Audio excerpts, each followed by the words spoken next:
Hey everyone, I'm Diana Davison, advocate for the falsely accused and wrongfully convicted.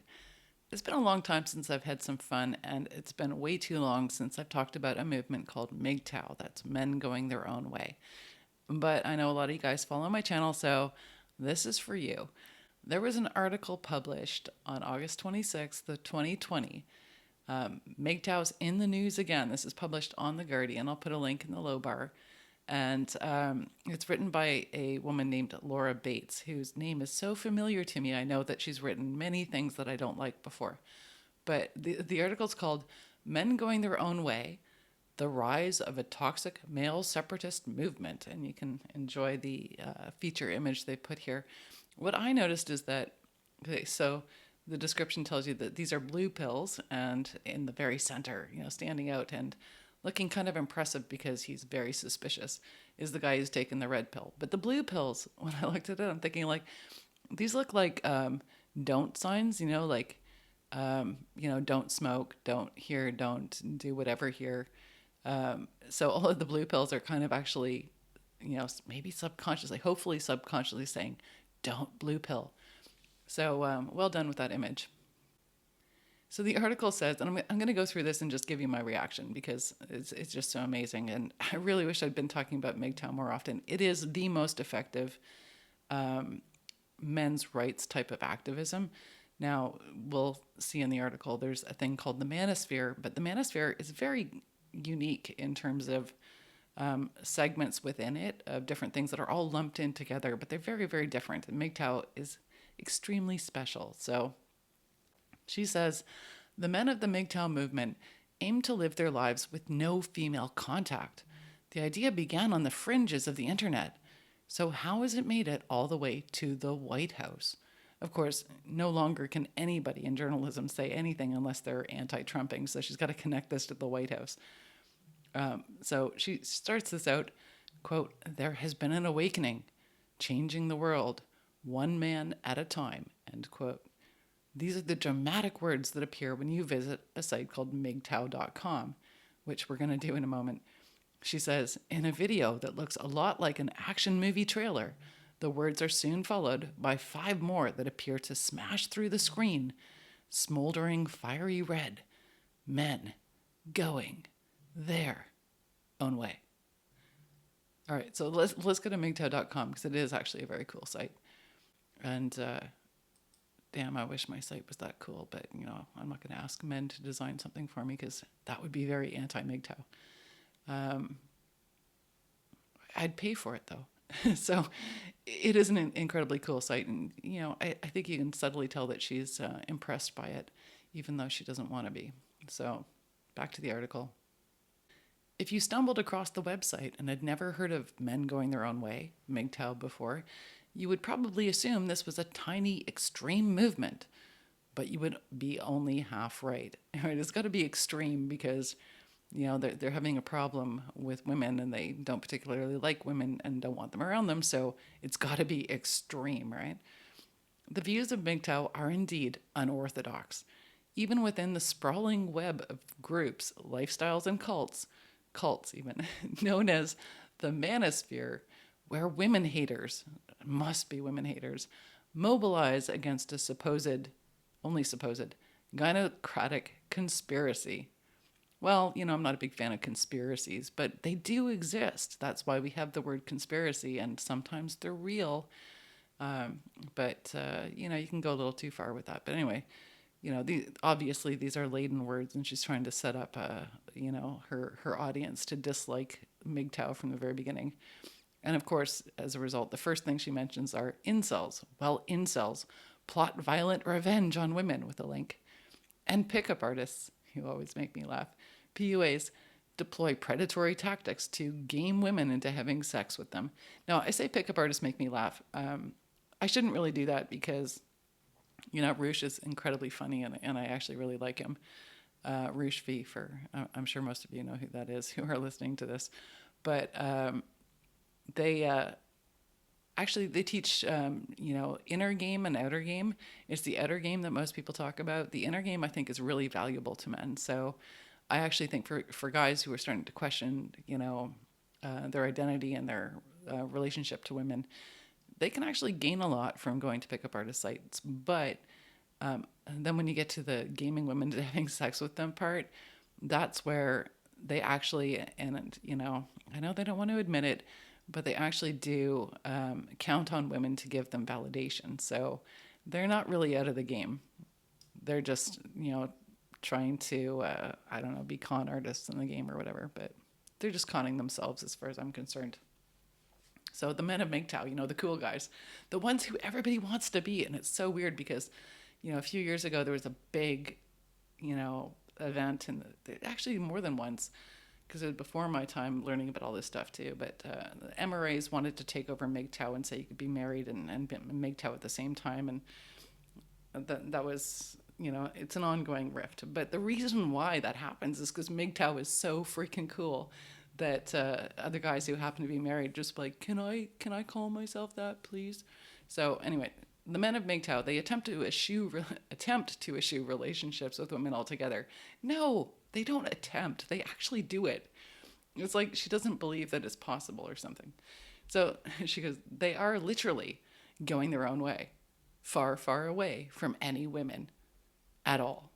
Like, she needs that little partial sentence, at all, because she's so shocked that men could even think about doing this. I actually really enjoy this article, so thank you. What's your name again? Laura Bates. Although some MGTOW maintain platonic relationships with women, thankfully, maybe we can save them. But it has to be more than platonic, right? So some maintain platonic relationships with women, and others have one-night stands or visit sex workers. Many prefer to abstain from sex, a process referred to as going monk. It just sounds cool already, doesn't it? I'm going to go monk. I think actually that's a phrase they used in Zoolander when the dude is like, trying to figure out how to win the walk-off, and he's just like, gotta go monk, man, gotta go monk. Go monk. I gotta go monk. Prayer. So, apparently it is very cool. But you have to be able to pull your underwear out of your pants without taking your pants off. All right, so this is too much for some members of the wider manosphere. It's a tricky move, I gotta say. Like, let's just check that out for a second.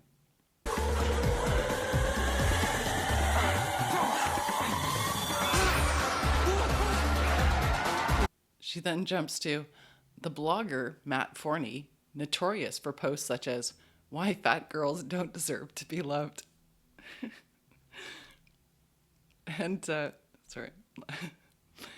The necessity of domestic violence, and this sounds like pure troll, wrote that men going their own way is no way for men to go, and mocked MGTOW as a cult for lonely virgins.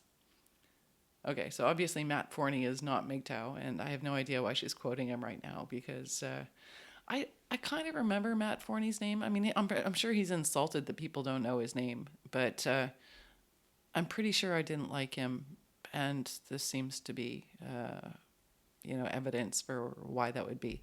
But that said, I mean, I really don't remember him. I just kind of recall his name. But what a bizarre combination, hey? I'm thinking that he was kind of trolling the manosphere when he wrote all of this stuff, but I couldn't even be bothered to look him up. So sorry, Matt. I just don't care who you are. But this isn't an obscure... Oh, yeah. Before I go further, I got to say, there's a thing with MGTOW. Is like the first rule of MGTOW is you don't talk about MGTOW. So I know I'm breaking the rule, but, and anybody who tries to tell anybody what MGTOW is about, you're fucked, dude. Just don't do it. All right, so... she goes, but this isn't an obscure internet cul-de-sac. MGTOW.com alone has almost 33,000 members.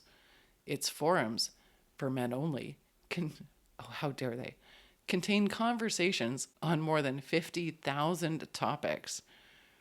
Can you imagine men have 50,000 different topics to talk about?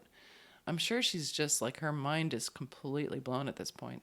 And then she goes on, with more than 790,000 replies. Not only do they have topics, but they want to talk about them. Where did these men come from? And she says these topics, they range from advice on divorcing as cheaply as possible to lurid stories about women who have found particularly inventive ways to murder their husbands. Now, I'll agree with her that these stories are lurid, but the thing is, they actually happened. So, I'm not sure. She seems to be implying that wanting to get a cheap divorce is a bad thing. I mean, as far as I'm concerned, it's good for both people if you can kind of split up, go your own ways, not have to go to court at all, keep it as cheap, have a divorce on consent, and then just arrange your own child custody and work together like actual parents of an actual child. What's wrong with getting a cheap divorce, for fuck's sake? So, anyway, again, I have a friend who actually has hammered into me. I used to always say anyways, and that is grammatically incorrect. So now not only do I say anyway, but I actually notice when I say the word. But I'll let you guys all struggle with that on your own. Thankfully, you don't have a friend like mine who's going to actually stop you mid-sentence and make you fix your grammar.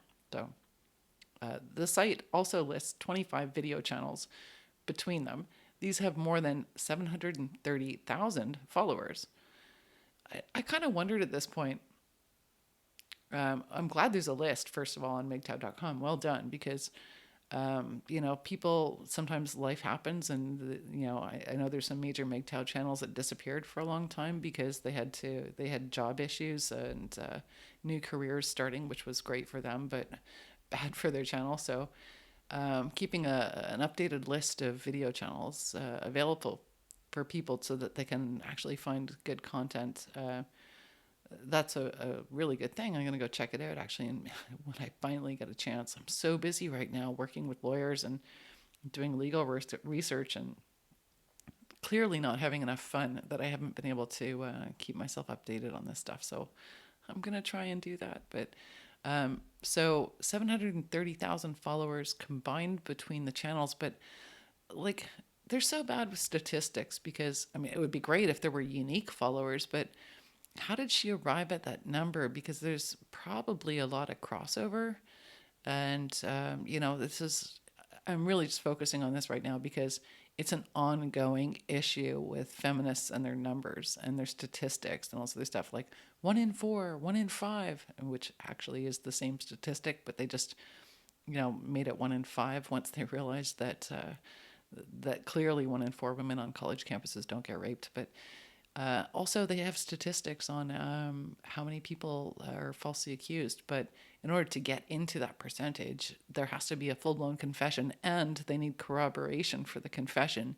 Even though for somebody to be accused and seen as guilty of rape, they need no corroboration whatsoever. And even if the person ends up rebutting the evidence and it's like, oh, well, you can never prove that you didn't rape somebody. So I don't even know where it is they're getting these numbers from. And also, in terms of how many women they say are raped, 70% of those women do not agree. So, like, it boggles the mind why they're even being allowed to give statistics anymore, because they clearly don't understand them. But, oh yeah, there was a sentence here. I was in mid-sentence.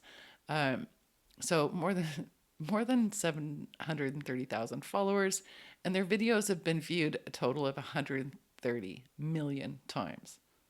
Good going, guys. Over on YouTube, that cesspool, uh, they're so bad, YouTube, that YouTube has even started censoring their own content in order to please these social justice mobs. So over on YouTube, one of the best known MGTOW vloggers who goes by the name of Sandman. Hey, Sandman. God, I miss you. You never did really trust me, but, good for you. He's still doing his thing. It's awesome. He's racked up more than 90 million views for videos with titles ranging from Smart Men Don't Get Married to Criticize Her and She Will Destroy Your Career. I'm sure those are titles. He does a video, I think, every single day. And, and he's got the most unique, entertaining voice ever. But he's got way better titles than that. I mean, talk about cherry picking your dull titles here. So check out Sandman if you get the chance. And she says, the MGTOW philosophy is elaborately laid out on the MGTOW.com website. Again, I mean, awesome promotion. You guys, I mean, pats on the back there. And it's because your site's so cool. But she's very clearly impressed with you. So elaborately laid out on the MGTOW.com website, which summarizes it as, quote, a statement of self-ownership where the modern man preserves and protects his own sovereignty above all else. I mean, obviously you guys know how to summarize your own movement, right? So, modern man. And, I want to just focus on modern man because there's a lot of stuff that disguises itself as, men's rights kind of, manosphere thinking, which is really just traditionalism. Men who are saying, I just want to know what my role is. I want to know what I'm supposed to do. If we could just go back to the old days where, men took care of women and women appreciated them, that would be awesome. Well, it'd be awesome for women, but because they'd still have all of their other rights that they've acquired, and the men would still just be their slaves trying to figure out how they can best take care of their women. I mean, that's not modern at all. And, so pay attention to the channels that can clearly separate out, MGTOW from traditionalism. And, it's a really good, pretty much a really good summary on MGTOW.com. Well done, guys, again. There's going to be a lot of kudos to that website coming. Anybody who hasn't checked out that website, obviously, clearly it's a very good resource. And it's such a good resource. It's impressing feminists who are trying to trash it. Right, so drawing on snippets of quotes and newspaper clippings, the site claims that MGTOW dates back to great men.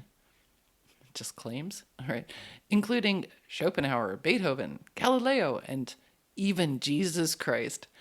That is why I love MGTOW. I mean, even Jesus Christ was MGTOW, you guys. No, it's true. So, she doesn't say it's not true. And it would be an interesting debate, actually. Just do a whole. There probably is a video on whether or not Jesus Christ is MGTOW, and maybe somebody in the comments can give me a link to it. So women are essentially portrayed as parasites. Yeah, that's true. Riding on the coattails of men. Yep. Who have throughout history been responsible for, quote, far greater miracles of science, discovery, and human endeavor, end quote. I don't know why she needs scare quotes around that. Can't she just agree with something that's obvious fact? But sometimes scare quotes tell us more about the author than they do about the subject. So this would be one of those cases. By shaking women off, it is, I like the image of that, right? Like, you're a horse and you're, got flies around you or something and you just shake your mane and just shake them off. It's explained men will be free to pursue even higher achievements. And, when you study MGTOW, you'll actually understand that a lot more fully than because I'm just trying to get through this article and it's just so amusing. I keep going off on sidebars, but men need to learn about what it means to pursue higher achievements in terms of their personal goals and their personal enlightenment. Because when you get into relationships, all of your goals actually cease to exist. You think they're your goals, but they're actually her goals, and she's telling you what it is you want. So to learn more about that, go study MGTOW. And then she says, quote, I love this. I feel like I found the secret to the universe. A user comments in MGTOW.com's testimonials section. Another writes that his city has become so, quote, ultra-feminized, end quote, that things are mind-blowingly bad for men here, especially straight white men. She's not really giving comment here, so I don't really know if she has a problem with these things or not, but we'll find out, I suppose. Elsewhere, philosophy and opinion are mixed with a heavy dose of often deeply misogynistic advice. Okay, so this part we know she's having trouble with because she's pulled out the misogynistic word. Such as this from a FAQ section of a different MGTOW website. A different one. You're not going to get promoted in this article, whoever you are. The quote is, my girlfriend is pregnant. What do I do? Answer, whatever you do, do not invite her into the hot tub with champagne to celebrate. This can cause a miscarriage and she could lose the baby. Repeat, you should not, under any circumstances, do that as quickly as possible. Okay, so this is actually really cute and really funny. And of course, there's something that's unsaid here, which is when a girlfriend gets pregnant, the guy is just sitting there waiting to find out what's going to happen to his life because they've got zero say in what happens from that moment forward. And in terms of advice, giving somebody champagne in a hot tub hoping that they're going to miscarry, I mean, that's not violence, or hopefully she's not suggesting that that's violent. It's what a lot of people do. And, I would suspect that a number of people do similar things before they even realize they're pregnant. Well, they're still pregnant, whether they know it or not. So she says, it is impossible to know how seriously a comment like this is meant. I mean, God, how could they be serious? Give your girlfriend champagne in the hot tub. That would be terrible. But whether the original writer intended simply to shock, because she's clearly shocked, or entertain, I'm clearly entertained, it is also impossible to know how it might be interpreted. Well, I mean, we've got social justice warriors to do interpretation for us. I mean, they make a living at it. They'll write a book on it if she wants. I mean, maybe she can help one of her friends make some more money by just telling them, I've got a sentence. Can you interpret this in the most bizarre way possible? So, next paragraph, MGTOW, pronounced as, just in case anybody reading this doesn't know. Anybody listening clearly knows, but it's pronounced MGTOW. And I like that. It kind of looks like a Zen art, T-A-U, the way she tells people how to pronounce it. She probably got that from MGTOW.com because you guys are so cool. Of course you spell it like that. So it's pronounced MGTOW by adherence. No, not by adherence. It's pronounced that way by everybody who knows what they're talking about. Okay, so MGTOW are unlikely to meet in person. She hopes. Instead, sharing their techniques, successes, and failures online. Throughout the manosphere, it is common to see members expressing paranoia about normies who could be out to expose them, often leading to forum users accusing each other of being moles or spies. So this whole thing about whether or not you meet in person, because, now on the internet, people have really intense friendships, really good quality friendships online with people they've never met before. It's actually fairly common. So I don't know why it is she feels that if you don't meet in person, there's something kind of off about that. But, she is going on clearly to try and imply that not meeting in person is related to a paranoia that apparently she thinks, well, I don't want to put words in her mouth, but it's kind of implying that the reason to not meet is because they're afraid that there'll be a mole or a spy who will take their pictures and then expose them online.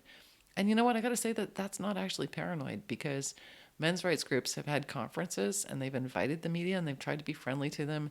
And all it is them going in, pretending to like you and pretending to be your friend, and then writing hit pieces for GQ, some of which I actually thought was really funny. But, that's because I support MGTOW, but I'm not too keen on a lot of the leaders of the men's rights movement. We'll just leave it at that. But anyway, she says, nowhere is this fear more prevalent than among MGTOW. So MGTOW is the most paranoid of all. With any suggestion of meeting in real life, usually receiving a swift and scornful rebuttal. Well, part of being MGTOW is that you don't have a lot of time for other people's needs and wants. You're focusing on what's good for you and how to evolve and make yourself a full person. You don't actually need to meet with people. Okay, you know what? Maybe some people do. I'm a loner. I don't like going out in public at all unless I have to. So for me, I'm just like, why the fuck would they want to have a meeting? Unless you really had to, why would you do that? Why would anybody do that? So that's just my perspective. But, I recognize there's a lot of different types of people out there in the world. So maybe some MGTOW really do want to have an in-person meeting and they're just having a lot of trouble connecting. So maybe you should have a sub-forum for those people. All right. Once you've taken the red pill, and there's a link to something there. Let me just hover here and find out what it is. Another Guardian article, because, you got to promote yourself. Once you've taken the red pill, i.e. opened your eyes to the reality that as a man, the whole world is stacked against you. Well, I think that's a bit of a straw man. I noticed she didn't get that quote from MGTOW.com, so I'm pretty sure she's wrong about that. But she says there are 4 main levels of MGTOW, according to many websites. Yeah, that's true. Well, I'm not really sure that MGTOW has a lot of websites. She makes it sound like it's like there's a plethora. Like, every time you click a button, there's another MGTOW site. I wish that was true, but Of some of the main ones, there are four main levels, and so she explains what those are. Level one involves rejecting long-term relationships. She's done her research. Well, level two extends to this to short-term relationships, right? So they won't even have short-term relationships, and that doesn't mean all MGTOW completely reject relationships at all. But level two, that's you're moving in that direction of getting a bit more extreme, I suppose she's saying. Level three requires economic disengagement, reducing taxation as far as possible in order to avoid paying towards the support of other groups, from elite alphas to single mothers. Well, I think that's an interesting way to separate a level. To me, that's kind of like getting into anarchist thought and libertarianism or whatever. Like, I'm very much for small government, and so I'm also very much for not paying taxes if you don't have to. So, of course legally, but sure, okay, you could set that as another level. I mean, MGTOW have, and MGTOW get to decide what a level is to them. But to me, that's just combining MGTOW with libertarian or anarchist principles. All power to you. As one MGTOW manifesto puts it, as well as fighting to instill masculinity in men. Well, I mean, masculinity is in men, but MGTOW must work toward limited government. Well, I have to say that, I encourage anything that leads towards limiting government. So if MGTOW is doing that, that's yet another reason why I like them. Level four, it gets its own paragraph. Level four is described as social rejection. And that's in quotes. I'm going to have this on the screen, so I guess I don't have to say quote, end quote anymore. But the MGTOW drops out of society altogether, says the MGTOW blogger, The Observer Watches. I don't know that guy. I'm going to have to go find out what he's doing. All right. For all intents and purposes, he does not exist. An urbanite. I don't know. I'm one of these people who if there's a vowel on the next word, I like to say an. And clearly it's more comfortable to say. So I'm going to just do it that way. An urbanite might keep to his own apartment, while someone further out may simply head into the wilderness and go off grid. And this is the going monk thing. This is awesome. And there's guys that do this. Like, I mean, I could never do anything like this because I hate camping. I need electricity, and I spend my life on the internet. So going off grid just sounds like the worst vacation ever.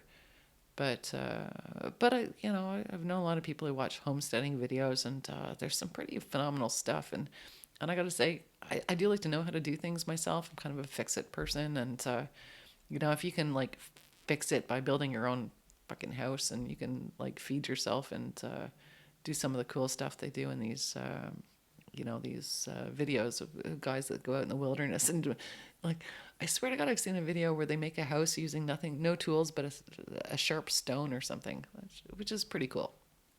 But I'd never do it, and but I'm a chick, so whatever. Those who achieve this ultimate isolation are known as ghosts, and treated as legends within the community. And, they should be, because those skills are really impressive. But most MGTOW seem happy, hovering somewhere around level 2. So this is a very important sentence. She says, MGTOW seem happy, right? This is people should be happy. So if guys are going MGTOW and they seem happy, they can figure out what level they're comfortable with. I don't know why she has a problem with it. She says, discussions tend to center on classic manosphere complaints, such as the evils of women and misandry, hatred of men. Misandry? Actually, I think the guy who coined that phrase wants it to be said misandry, so I'm gonna say it that way. I think that's Paul Nathanson. Hopefully I'm not wrong on that, but misandry. It's an important thing to understand because there's a lot of misandry going around right now, especially from little bloggers who call themselves journalists, like this chickie poo here. So she says, most of all, they focus on the dangers of interacting with women. No, I think that actually my observations are that there's a lot of women who defend men publicly and for various reasons, and I think it's really wise to be suspicious because there are people, especially ones who are, creating channels and so on. There's a little bit of self-promotion that clearly goes into that. And it takes a few years to really find out if somebody's really honest about the principles underlying it that they're defending. But there's quite a few women out there who have stood the test of time. Karen Strawn, Hannah Wallen is amazing.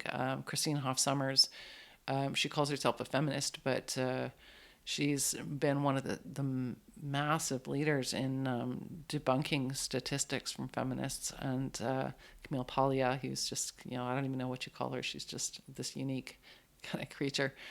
Guys call them unicorns, women who are actually somewhat trustworthy. And still, females are females. So, there's biological things that, without getting into how much Evo psych and stuff like that. It's always good to be cautious, but a lot of guys call them unicorns, and I've been called that before. I fucking hate it. It's like there are no pink things or unicorns over here, and I think guys are right to be concerned about their interactions with women. I sound like I'm just thinking this out for the first time. It's just so funny, given some of my videos. But no, there's the power dynamics are very clearly in favor of women. Women can destroy men's life just by going on Twitter and posting. I guess we got 280 characters now. Posting a single tweet, they can destroy a guy's life. So I don't know why feminists and people like this little blogger here are so reluctant to admit that women have power. They say as feminists that they want women to have power. So when women have achieved power on multitudes of levels, without going into how much power they might have had even in old times before they could vote and stuff, there were still different forms of power. But without even going back that far, clearly women have power now, and they won't celebrate anything. They won't admit like women have to be oppressed. And you know why? Because if women aren't oppressed, they don't get any government money. So all of these articles like this, they're all written because they're afraid that it's becoming obvious that women are no longer oppressed. And if that happens, they're going to lose their government funding. So this is a cry for help. And all these articles are written in concert with the feminists who are engaged in changing laws, the governance feminists and law professors who are trying to get postmodern feminist law instilled into our countries and teaching it to all their students. In Canada, actually, there's a cool thing. It's not cool at all, actually. But there's a thing called the Women's Court of Canada where every time they don't like a decision from the Supreme Court, they go and write their own version. And then instead of teaching their students at law schools what the actual law is in this country, they teach the feminist version to their students because they want their students to believe that their version is the better version. So, but how did I get talking about that? Oh, yeah. So they work with these journalists and stuff. And then every time they want to pass a new law, they raise hysteria through publishing articles and telling women not to go to police and not to trust the legal system. And then they go to Parliament and say, see, women don't trust the legal system and they don't want to go to police. How did that ever happen? Oh, my gosh. But, according to her, that, women have no power. And any man who thinks that they should be nervous around women are clearly misogynistic. Well, that was a big commentary on that single paragraph. It's going to take a long time to get through this. I hope you're all up for a really long video. Next paragraph. There is a lot of risk. David Sherratt, an 18-year-old Cardiff university student and then dedicated member of the MGTOW community, noted in 2015. It's like 5 years ago, right? He says, apparently, we do not know how many false accusations there are. They could be the majority or they could be the minority. Oh, gosh. This guy's like Socrates or something. I'm making fun of him because you'll see why in a minute. The implication was that there are so many women ready to lie about rape that any contact with them is simply too dangerous to risk. In reality, this is coming from her clearly, and maybe I will go find out where she's getting her statistics from or whatever. I think I did briefly click on this because I had a quick read. I haven't finished reading it, so some of this commentary is completely going to be off the cuff when I get to the part I finished reading before. But I did click on this link that she gives. It says, in reality, a man in the UK is 230 times more likely to be raped himself than falsely accused of rape. So, you know what? Bugger that. Somebody who's really good at statistics, can you save me the hassle and just show how ridiculous that is? I mean, on the surface, 230 times more likely to be raped himself. And they don't even know, they can't even actually say what the false accusation statistics are. Like, yeah, I'm going to have to try and do some videos on statistics and without actually trying to figure out what the real ones are. You can never find out the real ones because we're talking about things that have never been reported or things that have never been investigated properly and things like that. So it's impossible to actually know the statistics. But I do want to do a video about why we can't know, just to make it clear. And then for those people who want, think that numbers are impressive, they can continue to blather on about it, and then we can all just laugh at them. Hopefully, we'll get to a point where everybody just laughs at them. He's gonna laugh at you. They're all gonna laugh at you. Look, it's not too late. You can stay here with me. I don't want to stay with you, Mommy. All right, next paragraph. In this, MGTOW resembles men's rights activists, MRAs, more than incels or PUAs. Both groups believe that women pose an immediate threat to all men. MRAs believe that women are so unfaithful and untruthful that they often force men to raise other men's children, thus financially cuckolding them. I just kind of paused there because, that actually does happen. And, clearly when somebody gives birth to a child, you know who the mother is. There's no disputing that. But you don't actually know who the father is. And there have been far too many cases where men have ended up finding out that the child they raised as their own was not their own. But to men's credit, when that happens, and, they've been with this child for a while, most of the guys end up treating the kid like their own. They're angry at the woman for lying to them, but they still treat that child as if it's their own. And I think that's really great in terms of showing the character strength of men, that they actually continue loving these children. But it does happen far too often. It should never happen. So I really don't appreciate when she puts in words, people like her put in these words like often, as if to minimize when it happens. You shouldn't minimize that. I mean, tricking somebody into raising somebody else's child and sometimes, suing them in divorce for a lot of money as if that's their own child, and, however this comes out. I mean, it's just nasty business, and men are right to be upset about it. But I think when you look at the cases where that's happened, the character of these men has been phenomenal in terms of actually still, because, she doesn't realize men actually love children, and so when they raise a child as their own, and just as if somebody adopts a child who's not their own, they still love that child. And people who foster parent and stuff like that. So they're constantly ignoring the psychology, the mental health of men in all of these situations. They'll be like, oh, what, maybe one woman did that? No, it happens far too often, and it's not just MGTOW who are saying that. It's actually more of an MRA issue. MGTOW don't have to worry about that shit, right? But anyway. MGTOW believe that women are extremely likely to make false accusations of sexual or domestic violence in order to damage men socially, steal their money, or even have them jailed. Okay, so like I've mentioned, I'm working with lawyers a lot now, and I can tell you that false accusations happen quite often. And I've also spoken to a number of police officers who, every time I've asked an officer what their thoughts are, and I know they can't say anything and I'll tell you why. They say it's between 40 and 60%. Every officer I've spoken to believes that it's at least 40% that are false accusations. Those are the ones that get reported, right? They used to be able to investigate before they laid charges. Now they can't. Now they have to charge every single time because all of their files are being watched by feminist groups, and they're really frustrated and they're really upset because it's a travesty to lay charges on somebody when the officer doesn't even believe that they're guilty, and they're just being forced to lay these charges.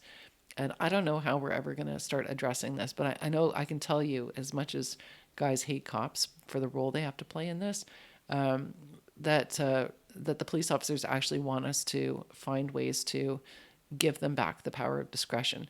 But they can't say that, because if the cops were to say, in my experience is 40 to 60%, and their name and face is out there, they're going to get fired, because, the feminist groups will then say, look, this is why women don't trust cops, because cops actually think that most of these women are lying. And their assertion that it's not true is just based on hashtag believe. They have no interest in investigating anything. But beyond that, it's not just about whether or not somebody is guilty or not. They really need to keep in mind whether or not there's a reasonable prospect of conviction. And I've seen insane cases. I mean, that's part of the trouble in not being able to do videos as much anymore, is that I can't talk about cases that I'm working on for confidentiality. And, when we've completed cases and stuff, a guy goes through all that. They don't want their name out there. They don't want their story told. They just want to go back to their normal life again. So unfortunately, where, women make accusations, even if it's shown that they're false accusers, like all the accusers in Jianka Meshi's case up in Canada, former CBC broadcaster, all of these women are still talked about as if they're victims that were all shown to be lying.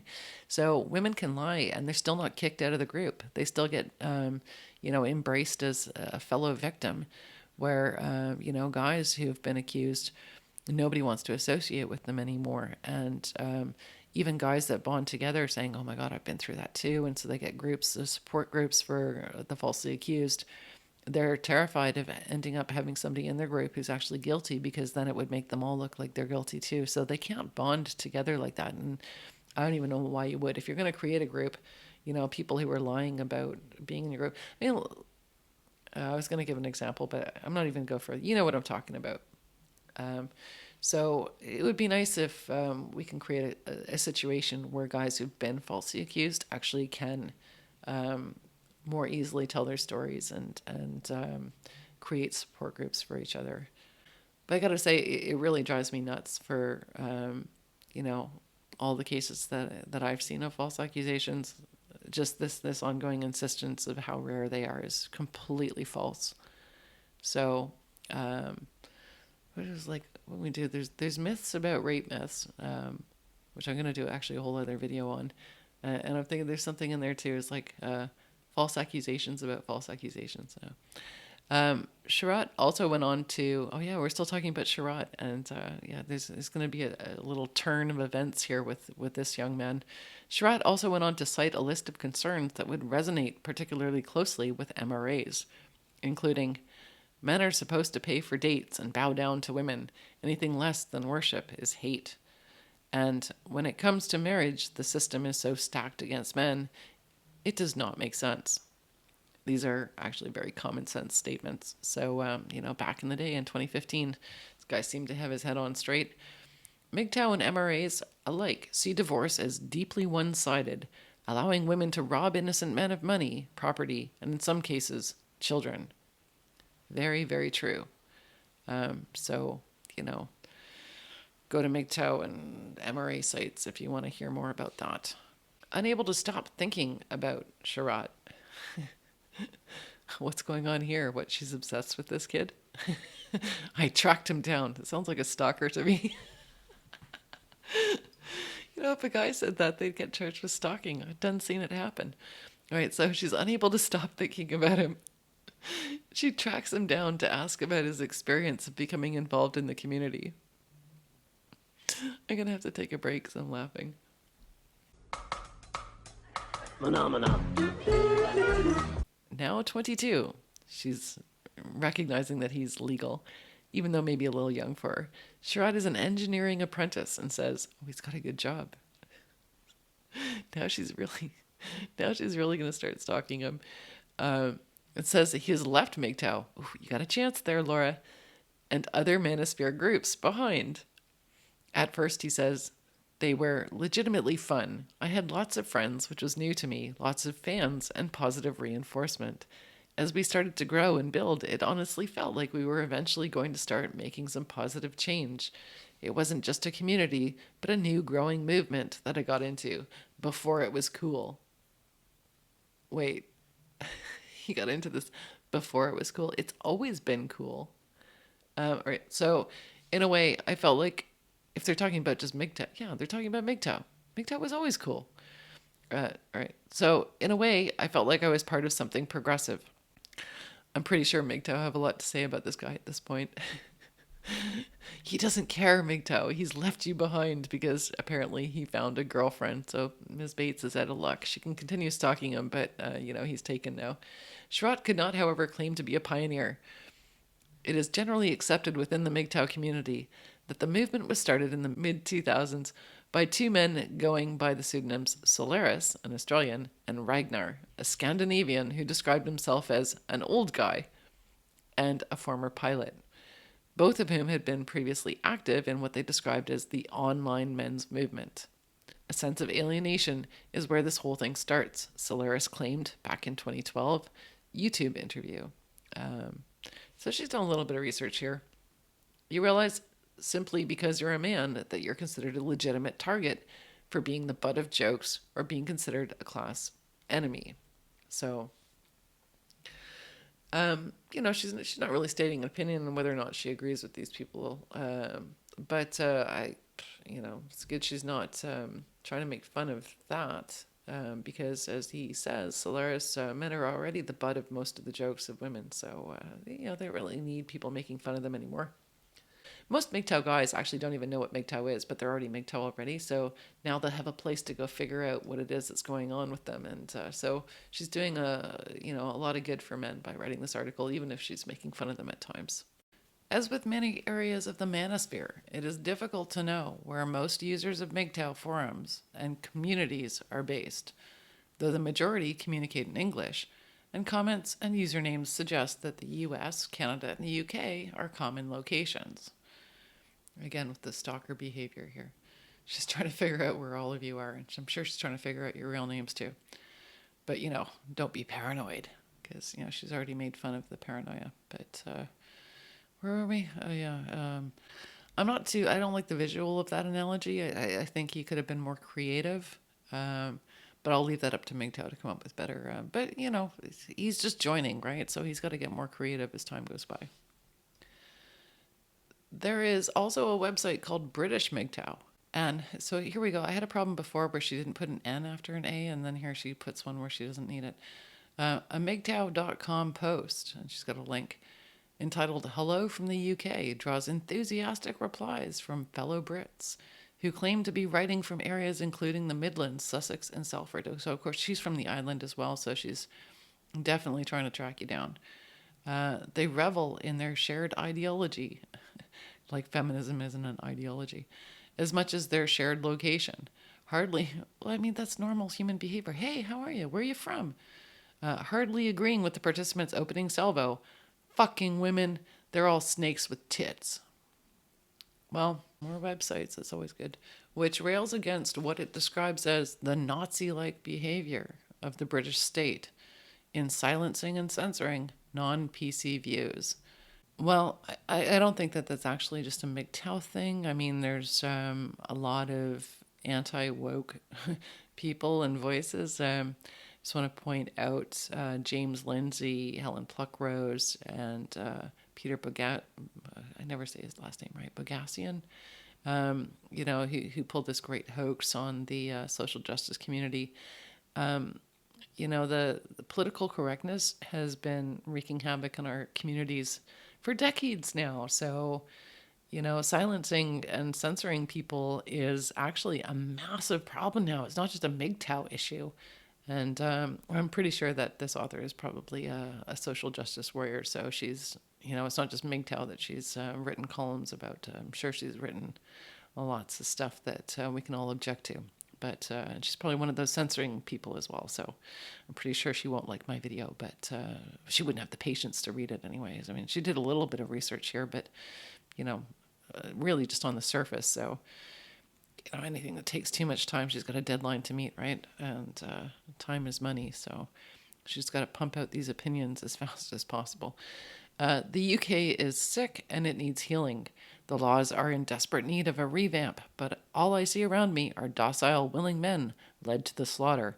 Well, this quote stands on its own, but also in terms of needing a revamp, there have been, I think, 3 judges now in the UK who've looked at charging policies on sexual assault allegations, and they've said the system is broken and there's too many wrongful convictions and charging policies need to change. They were completely ignored until, I don't know if it's been back in 2018 now, but Liam Allen, he's now got a group of lawyers working with him because this poor kid was falsely accused, and the prosecutors were withholding evidence from the defense. And when finally an ethical prosecutor took over, they released all of these messages from the complainant that proved that he was innocent. And then there was like a whole bunch of other people. There was like 3 mainstream media covered cases of the same thing happening. And so now the director of prosecutions has stepped down. I mean, all of this stuff is happening right in her own country, and she's acting as if it isn't happening. And this is, of course, another ongoing problem with feminists who like to talk about everyone else being blind to reality. So we'll leave it at that. Just my little short comment on that single paragraph. This whole video. Just my short comments. It is, one imagines, she says, very difficult for a man to release himself completely from the toxic impact of women while entangled within a community feverishly obsessed with, well, women.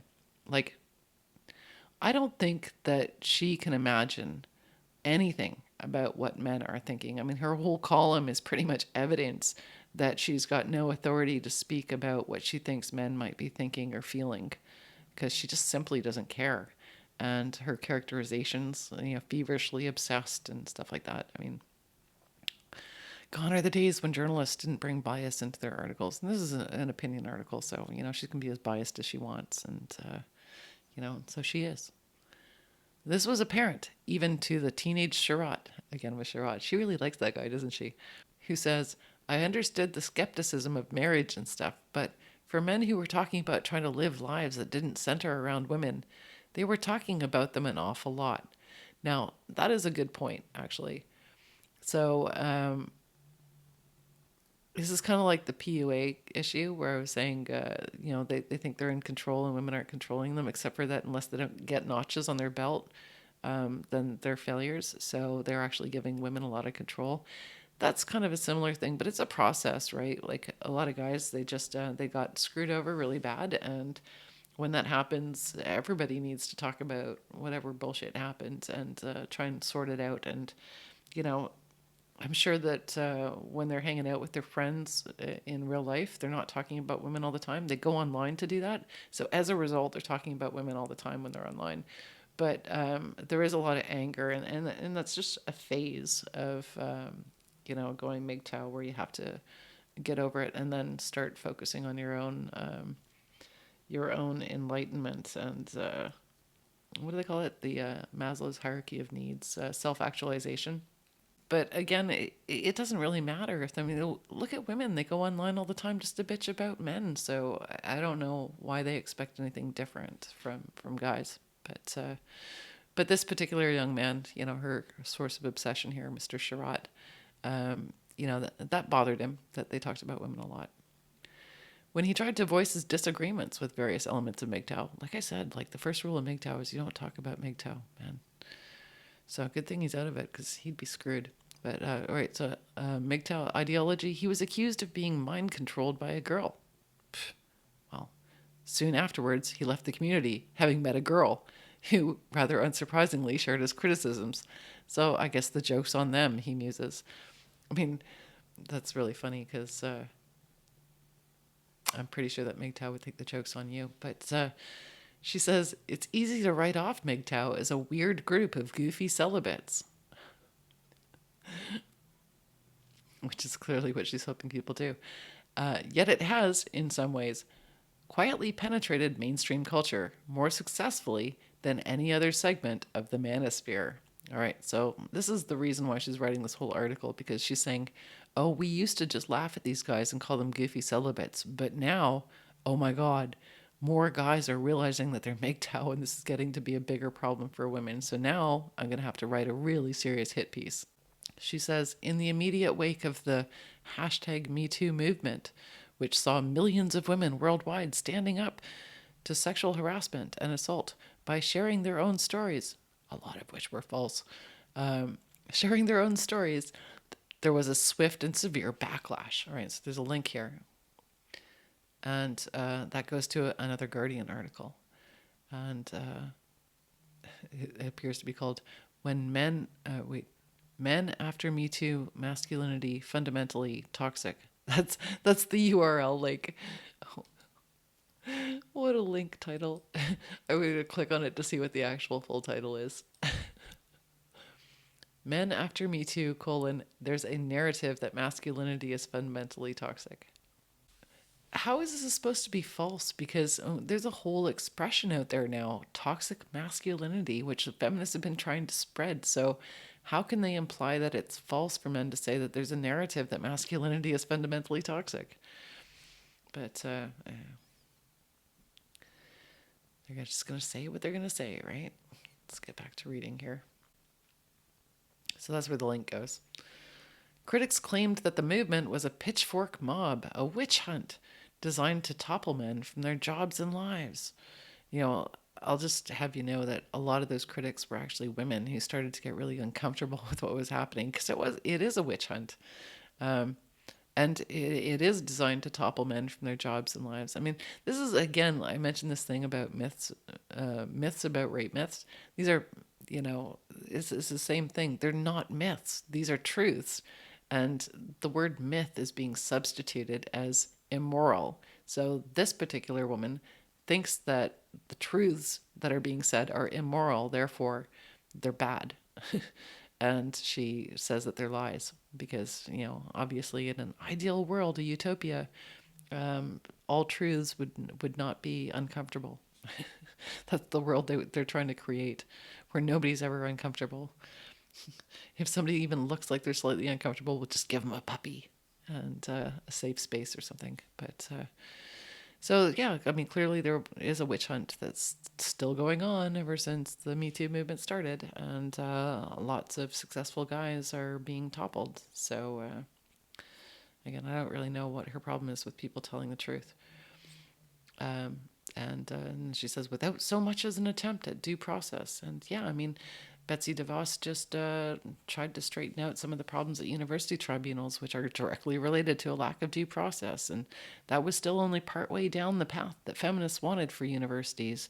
And they'd already eliminated pretty much all due process. So, I mean, I think really what they want is just, why bother having a trial or an investigation at all? As long as it's a woman, as soon as she says something. So, yeah, again, these are just truths. Some commentators settled for hounding women who had dared to share their stories or denigrating the movement as a whole. Well, okay, somebody who makes a spectacle of themselves online is going to get hounded no matter what it is they're talking about. So the fact that it's a woman who did it and the fact they got hounded, I mean, it could have been a man. Men are getting hounded all the time for daring to share stories or say things on the internet. So it's not really gender specific. You just take more exception to it because you don't want women to ever be told they're wrong about anything. So again, maybe I'm straw manning her. You decide. So women who dared to share their stories or denigrating the movement as a whole. Well, the movement should be denigrated. It's ridiculous. It's outrageous, and it's causing a huge travesty, and it's and wrongful convictions, and destroying people's lives who've never actually committed any crimes or wrongs against anybody. They just happen to be a convenient target. But gradually, another response emerged, borrowing its ideology directly from MGTOW, avoiding women at all costs. So another response that's borrowing an ideology from MGTOW. Well, if people are avoiding women at all costs, it's not another response. It's the same response. You see what I mean? Like, I don't know why she's like, you know what? Maybe I do know. It's intersectionalism. So they take a group of people who share a similar thing, and then they break them down into intersectional groups so that now they have like 20 groups out of one. So they're trying to intersectionalize the MGTOW movement in order to minimize them. Because if you had, let's say you had like 1 million MGTOW, I mean, I'm allowed to dream, right? So if you had 1 million MGTOW, And, that's a big number and they could actually achieve a lot. But if you break all those million MGTOW down into multiple, groups inside, so some of them are just a response emerging to another part of the ideology, which is then a response to that. And then all of a sudden, instead of a million guys, you've only got 1,000 guys broken up into a bunch of different smaller groups, right?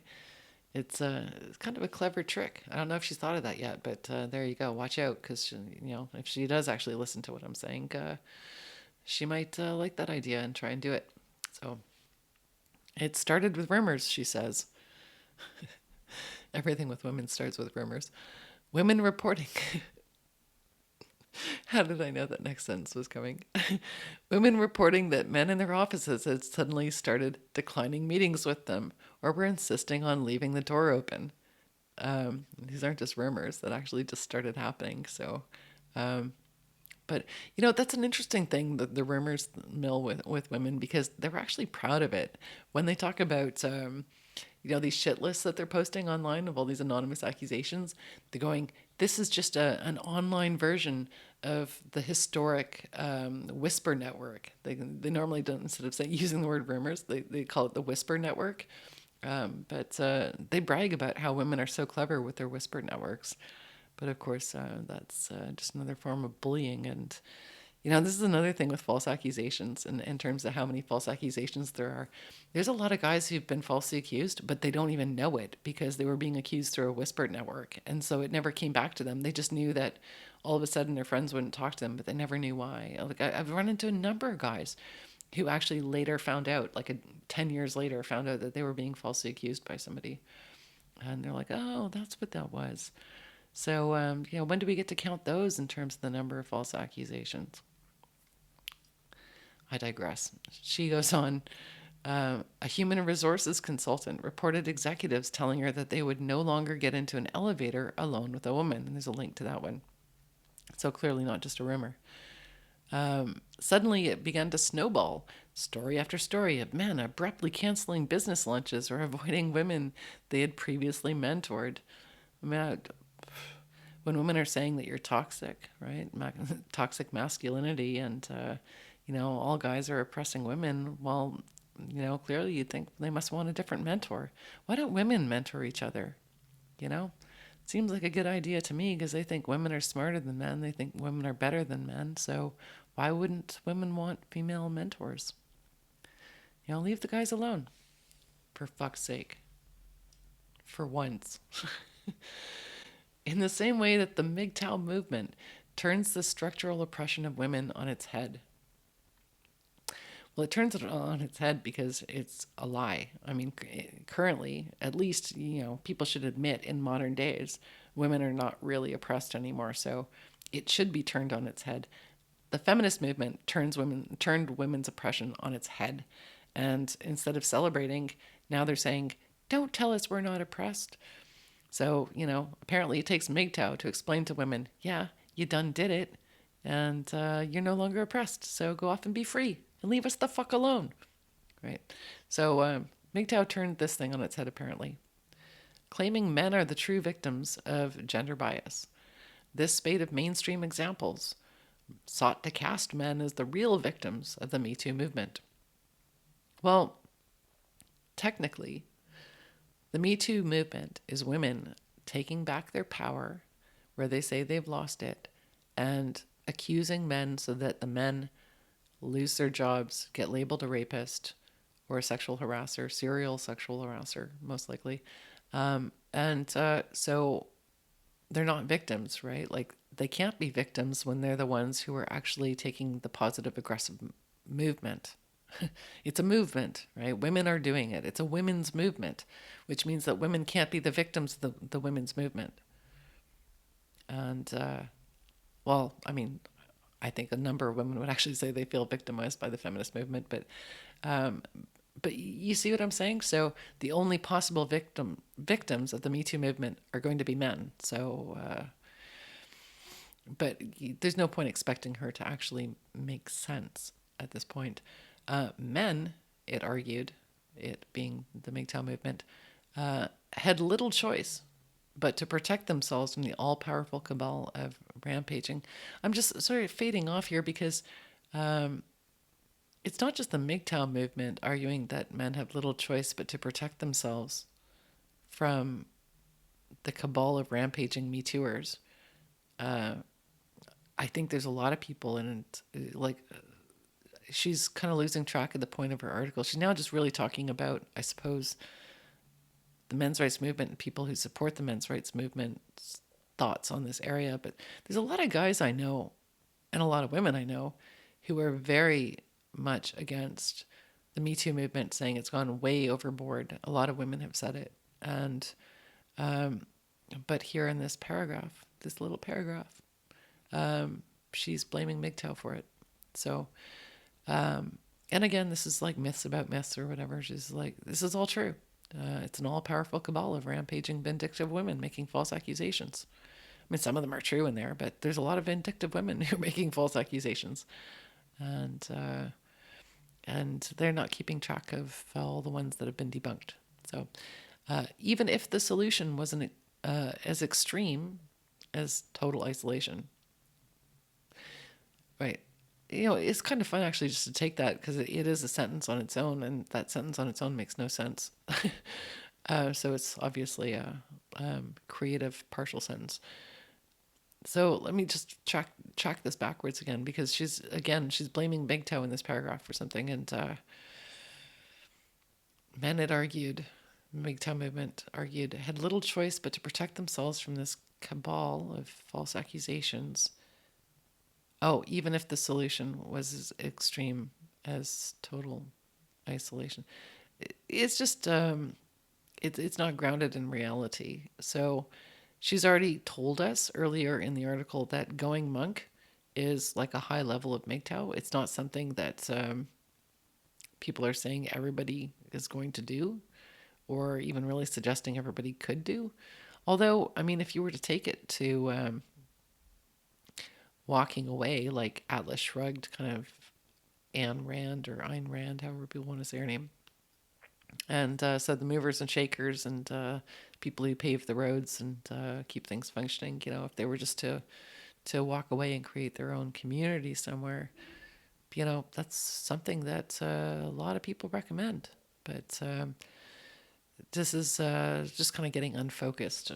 I think we're getting near the end of the article here, so I think she's rambling a little bit. She's trying to figure out how it is she wants to wrap this up.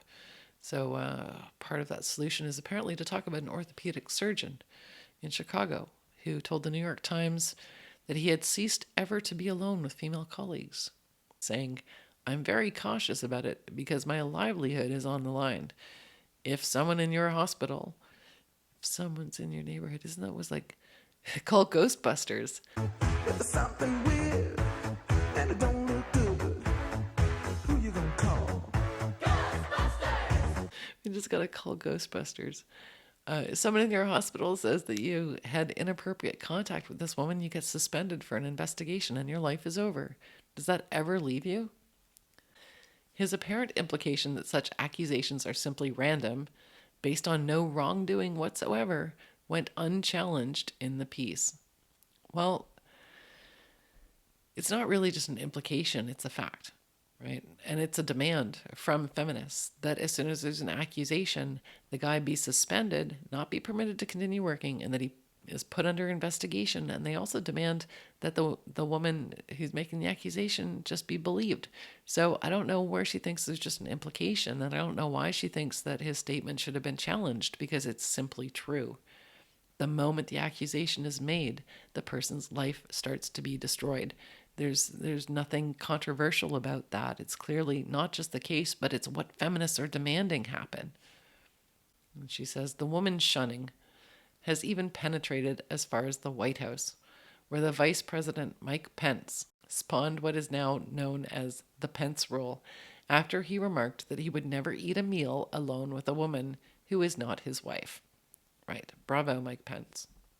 And, you know, it's unfortunate for her that Trump didn't say it, because I'm sure she would have just loved that, you know, getting an extra, you know, few thousand hits or something like that. But, yeah, Mike Pence said that, and he, for a number of reasons, just feels that it's not appropriate to go for a dinner with anyone other than his wife, or his wife is going to be present with him. And, sounds like they have a good marriage. He's not obviously not MGTOW because he's married. So despite MRAs, you still can't be MGTOW if you're married. And again, yeah, she's just kind of meandering a little bit, trying to figure out how to wrap up her think piece on MGTOW. Reporting on such an idea might have once been seen as inflammatory or biased, requiring careful and robust presentation of opposing arguments.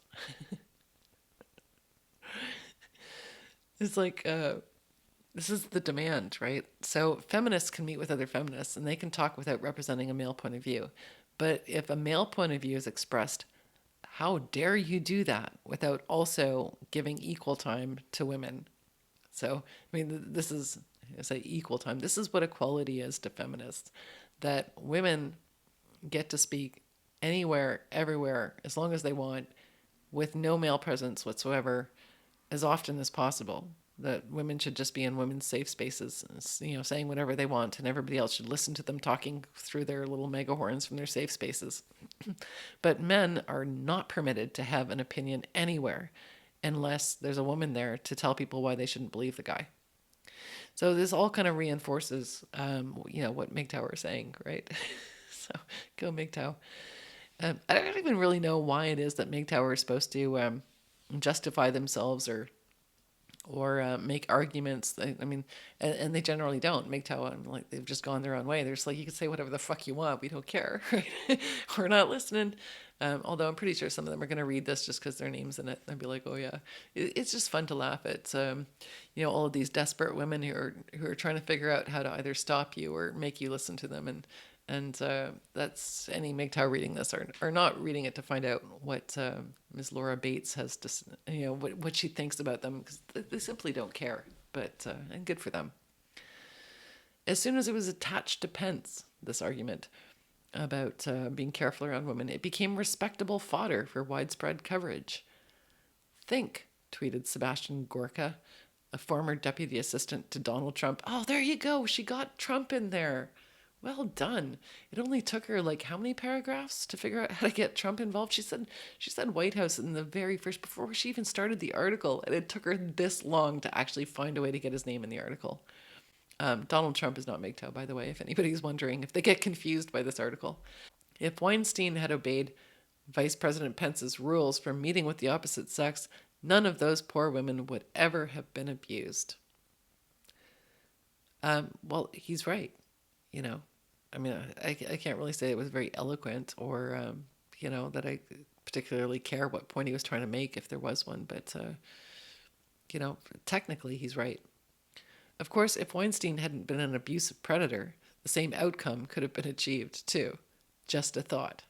Okay, well, we'll leave it as just your thought, because it's all about, women getting justice after years of oppression. It doesn't matter if innocent men fall. There's been a number of people on Twitter who've said this, a number of feminists who've said, if some guys have to be falsely accused in order to right the wrongs against women, then so be it. And you should just, take the punches and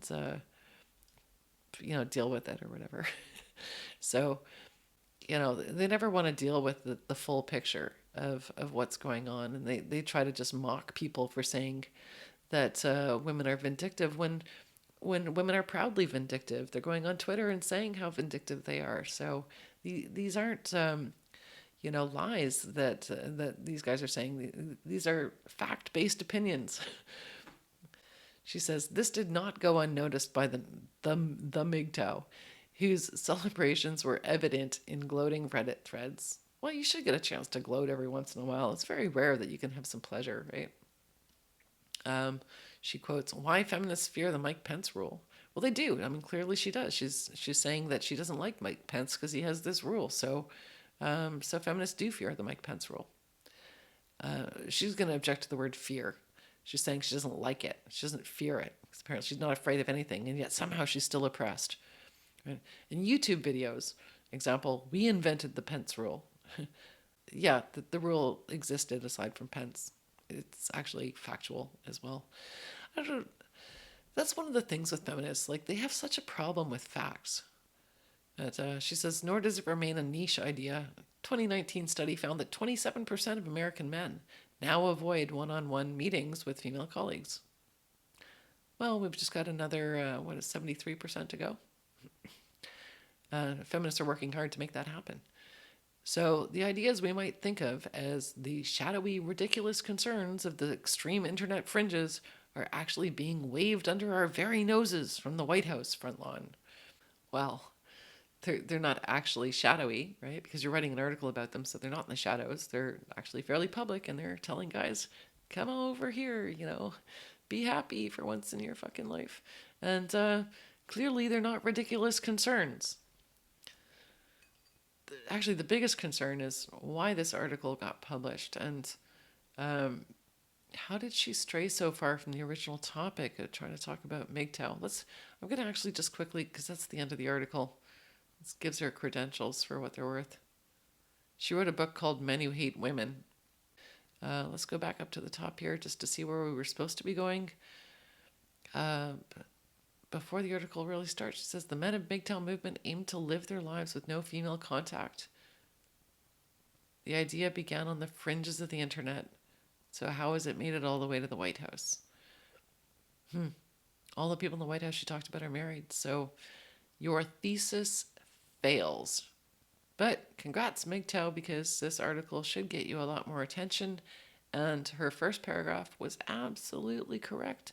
MGTOW.com is dramatic and very, very impressive. So go check it out. That's it for me. Everyone, have a great night.